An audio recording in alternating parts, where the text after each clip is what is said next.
Alright, this is the injection pump for my 734 diesel, international diesel. Same as the 6.9 or the GM 5.7s and 6.2s. Now, here's the tab for the fuel shutoff solenoid. This is the bypass. And this line right here in the center is the supply. Actually, this is flipped around. It goes over to the fuel filter that's on the, generally on the motor. But this is the front view. And this has something to do with the timing here. The guys on my Facebook or comment to the YouTube channel or whatever can tell exactly what that does. Creates more pressure in a pressure dome some way. Anyways, this burned up on the other truck, and the connection right here actually got hot and it's spewing. I blocked the solenoid open with whatever I could find to put in it to make it home. Now this is when we're getting our parts from. Apparently these solenoids inside here are about $100, and mine's burnt up. And yeah, anyways, pulling that off, fixing it. Okay, now we have the pressure dome loose. I'll pull the screws out.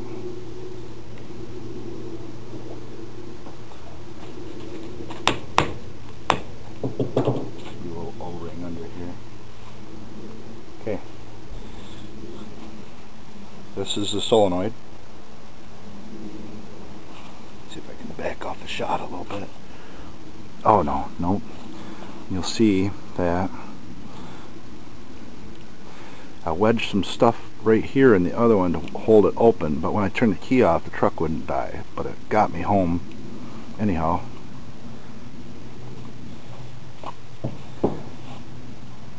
Here's what the rest of the guts look like inside this pump.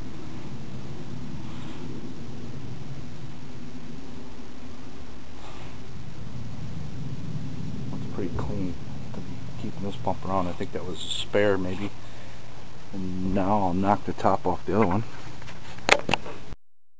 Right. Now we've got a maple leaf.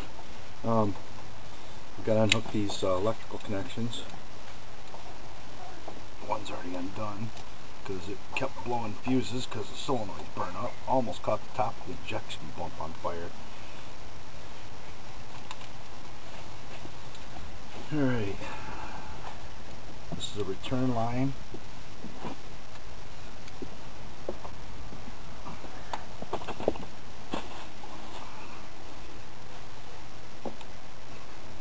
Oh, come off.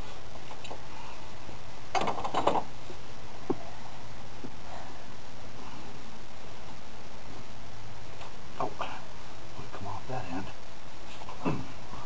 Great.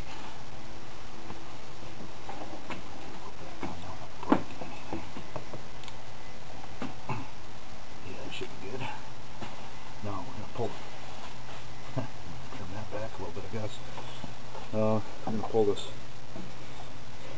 Hey Rebecca, grab me a rag. There's one. No, there ain't. I'm going to pull this pressure dome off.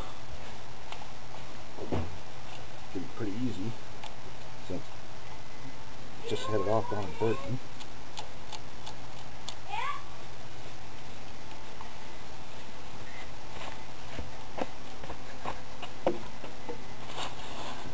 You know where one's at? $3. Do you know where one's Yes, at? in the garage, Bunkin.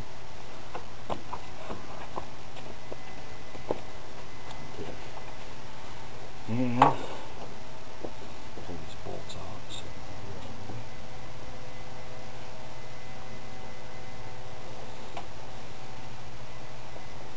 Okay, and off comes the pressure dome. Oh my God! That guy running for fuel in that thing. Used motor oil? Jeez. Alright, now you can see the dime.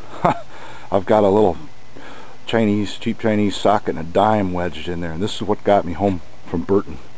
It worked. I'm not going to complain. There you go. We'll change it out, put it back on. I'll show the procedure for sliding it back on there in just a second.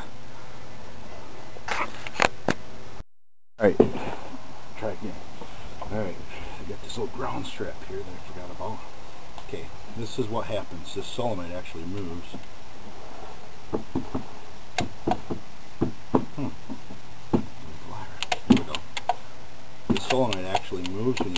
to it, and that's what turns the fuel on and off in your diesel engine with this stand-on pump.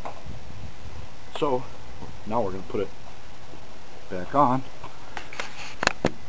Okay, now it's been brought to my attention that if I don't put this pressure dome on and slide it forward, get it close to being on and then slide it forward, make sure there's not grit on our surface here, that I can possibly lock the throttle rack wide open, which is frightening, especially if you don't have a stick shift, because with a stick you can at least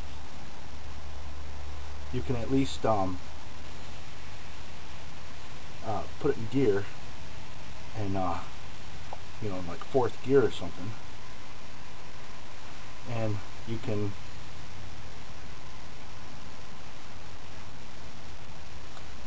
dump the clutch and kill the engine in 4th gear, where you can't do that on an automatic. So what we're going to do is put this on, and then we're going to test it, make sure the solenoid sounds like it's actuating and everything's working in there, and then we're going to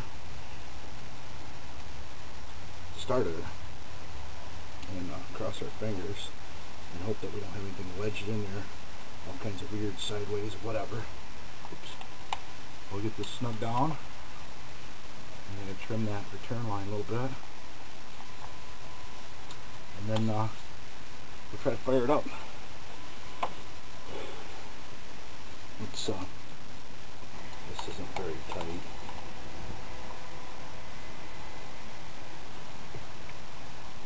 Yeah, that'll work. Oop. I don't know.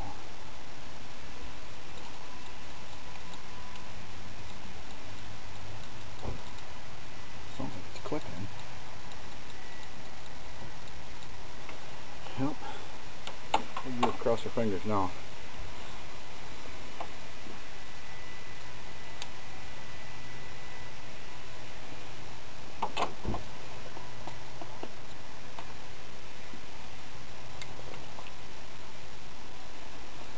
Okay. Turn that on. We'll just leave it out. There you have it. Fixed. Back on the road.